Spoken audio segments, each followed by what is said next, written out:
1913, supporters of women's suffrage marched through Cumbria and Lancashire, part of a nationwide great pilgrimage in support of women's right to vote. 100 years on, the march is being recreated, this time in support of another reform of the electoral system.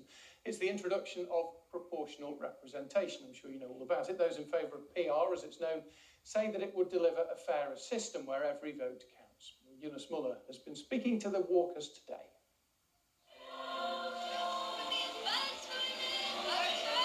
The suffragettes of 1913 were a powerful voice in their often violent campaign for women to get the right to vote. But another group of activists, the suffragists, preferred peaceful political change. And the National Union of Women's Suffrage Societies took part in the Great Pilgrimage Walk. Now campaigners in Lancashire are retracing part of that walk from Grasmere to Preston with another call for voting reform. This time the demand is to scrap the first-past-the-post system in general elections.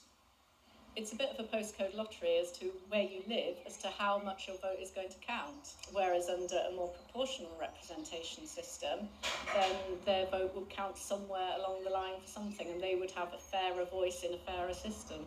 Let's take the 2019 election. It took an average of 43,000 votes to elect a single Labour MP. 38,000 would get you a Conservative MP, while 866,000 votes were needed to elect a single Green MP. We're not actually, Make Votes Matter is not actually calling for a specific system. We're calling for some kind of investigation into which system will be best for our country, which would work best for us. The last time we were given the opportunity to change a voting system was back in 2011, when 2/3 of the British public decided to reject the alternative vote system and stick to first-past-the-post. They didn't offer us a proportional system. They offered us alternative voting, which is not a proportional system, which I think probably is why a lot of people didn't accept it.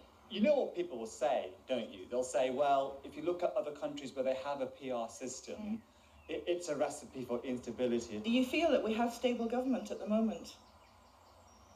That's one question we can ask people. When we've been talking to people on the streets in the last couple of days, people are not really happy with the way that government is being enacted in this country at the moment.